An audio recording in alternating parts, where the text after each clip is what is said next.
And we come now to the 1400s, if I can find it for you. Just a moment, please stay with me. No, it's not that one. There we go. Yeah. So, a very different century to do with technological progress, orderly construction and production. Construction and production. 4, as you all know, is the number of grounding and stability and solidity. Everything must be very practical and made manifest in a stark material way under the 4 vibration. And what did we have in that century? We had the development of printing. Yeah? So this was the mechanization of written self-expression, which had always been done by pushing a quill pen. Now it was done through the printing press with the invention of movable type printing by Gutenberg, Johannes Gutenberg in 1450, and I think taken up 20 or 30 years later by Caxton in this country. It kind of accelerated, took off so quickly in about 20 or 30 years. You had not just Bibles, but encyclopedias and pamphlets and so on, starting to be mechanically printed under that vibration of craftsmanship and technology. Clocks, now they had been invented round about, well, they'd always been with us as sundials and so on, but they became mechanical around about 11 or 1200s on buildings, but they became a feature of our home life in the 1400s. And they helped to mechanize our routine and the patterns of employment, going to work and coming back. So we had also a lot of industrial production and construction developing in that century. The Medicis in Florence leading the way. And Florence became a tremendous hive of productive activity with wool making and textiles and so on. So it was really the time of great economic advancement, as could be predicted, which was assisted to a great extent by the invention of double entry bookkeeping by Luca Pacioli in 1495. And this also is very, very redolent of the 4 energy to do with systems, techniques and processes. And also the development, if you like, of perspective by Brunelleschi, the great architect, and used by Boccaccio, for example, in his paintings. 1400s also was, unfortunately, the time when weapons, cannon and mortar came into being and really became significantly stronger and more powerful. And were used in the battering down Constantinople in 1452. A huge cannon, I don't know, 26-ton cannon or something, was built to do that. Until that time, kings and lords and rulers thought that they were safe in stone castles, and they were pretty much safe. But now with cannon arriving, no stone castle, no wall thick enough could really withstand the impact of mortar and cannon. So, as it's the millennium war, the 4th century really saw war take off in a very methodical and organised way. And that's why the Crusades were started, because a reaction to 400 years against Islamic jihad to try to conquer Europe. And we did indeed have that battle between Muslim and Christian, and this kind of back and forth battle going on in, as you said, in the Crusade, in the Holy Lands, and also with Constantinople being battered down and taken over by the Muslims. But the Muslims were, to a great extent, responsible for learning at that time during the Renaissance, which I think we'll see in the next century, which is the 1500s. That is the middle century, the mid-stage, the breakthrough stage of the whole 9-stage cycle. And it's to do with visionary exploration, expansion, in any way, diversification, so as to cause another very, very strong impetus. Otherwise humanity just goes back on itself. But this kind of shock coming halfway through keeps the stage of cycle of evolution moving forwards. I don't know if any of you has heard of the law 7 by Gurdjieff. Okay, well he discovered that there's a law which of development, cyclical development, which needs a shock at the third stage and I think it's the penultimate stage. Without that shock, mankind or any individual goes back on itself in evolution. What we had was indeed a huge shock called the Reformation, and that created the upheaval which resulted in all kinds of war breaking out, religious war primarily. The German Civil War was devastating to that country for hundreds of years, what happened in those few decades. And the Counter-Reformation crackdown, and therefore the infighting in the church between the Protestants and the Catholics. That was really, really bloody and nasty. And it went on beyond this century to the 1600s. French wars of religion. Dutch revolt was more of a kind of war of statehood, rebelling against the Spanish colonials. And also what we've got here is the midpoint of this development of power from one end of the millennium to the next. Now, there are two forms of power that were prevalent throughout this entire millennium. One was religious power under the Catholic Church, and the other was political power. And they started in different camps. Political power started very much diffused at the beginning of the millennium. There were kings with their kingdoms, there were lords with their manors, there were city-states with their individual rulers, there were bishoprics with their bishops, there were duchies, you name it. There were hundreds of different centres of power, very dispersed all over Europe at that time. And that was really changing gradually throughout the entire millennium until the end, when we have what we have now, which is one single great power in charge. Yeah? It happened in reverse with religious power, which started very centralised at the beginning of the millennium and gradually became more diverse, particularly at the time of the 1500s. Also in this century we had Henry VIII taking the power of the church to himself. That was another form of undermining the church power, another form that it took, the church losing its grip on power because of rebellious kings like Henry VIII who broke away from the Catholic Church and the Protestants, and it was all kind of rather chaotic, as you would expect.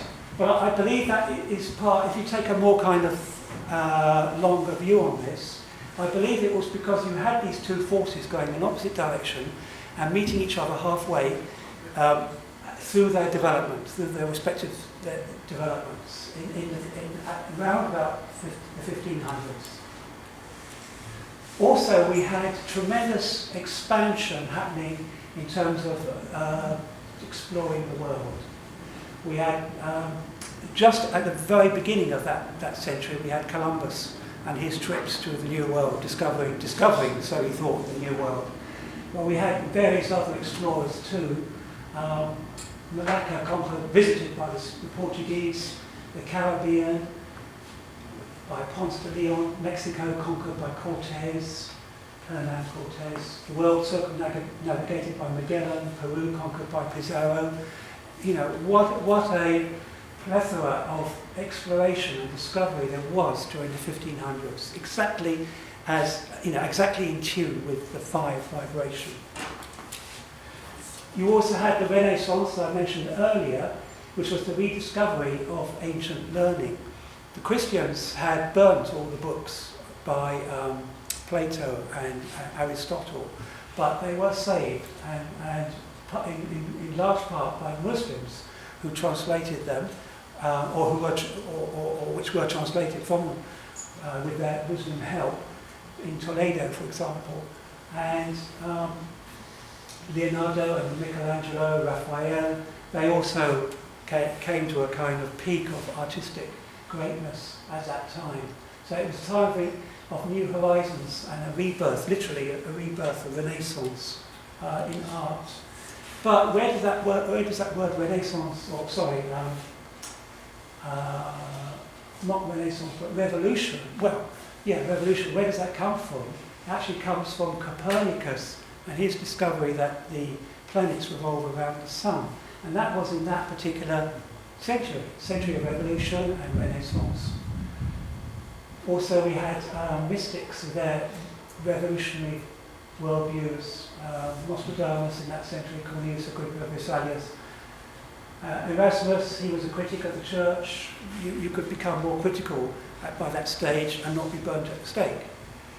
And we had Christian mystics even. We had Ignatius Loyola, who formed can someone help me? Loyola formed the Jesuits, that's right, yes. And we had the Calvinists following on from the Lutherans. We really had a fragmentation of religious power happening at that time. It's summed up by J. Roberts again in the History of the World like this. In 1500, one church united Europe. Within 50 years, a great upheaval, later called the Protestant Reformation, marked a new era of European civilization. The way was open to sweeping, violent, accelerating change, and thus to the modern world. Print made Europe a much more literate society. Spanish America came into the picture. Slavery came back. The idea of sovereignty began to spread, that within a given area, the state or its ruler is the one ultimate lawmaking authority. So we see power really starting to accelerate, state power starting to come into being.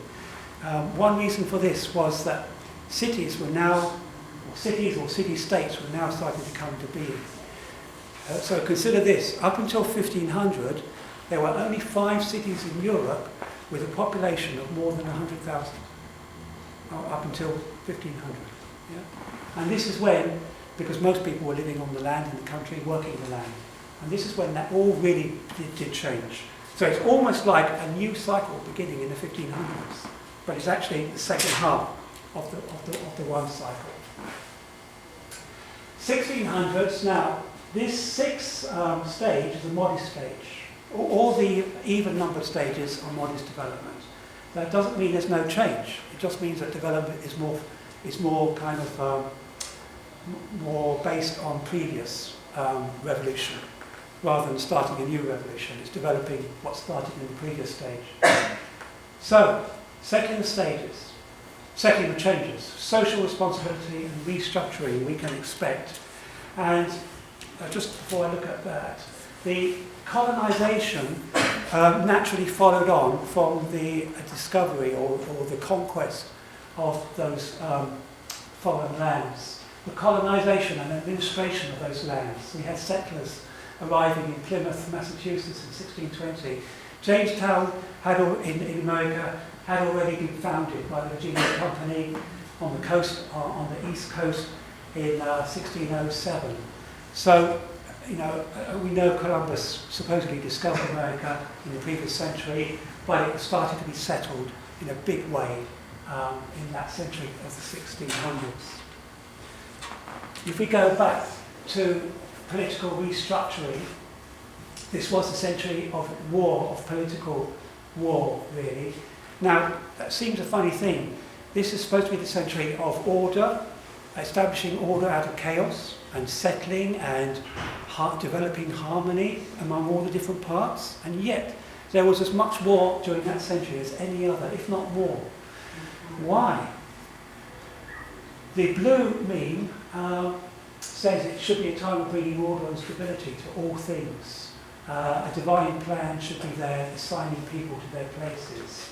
But what did we have? The Dutch Revolt, the 30 Years' War, which was very, very bad for France. The English Civil War, when the English executed their king, no less. The Anglo-Dutch Wars, the wars of Louis XIV, and generally speaking, war was the major activity at that time. But what was it doing? It was establishing the nation states of Europe, and perhaps that is why. Perhaps we're looking at something that wasn't considered with such horror at that time as we now consider it. Maybe it was considered a good thing.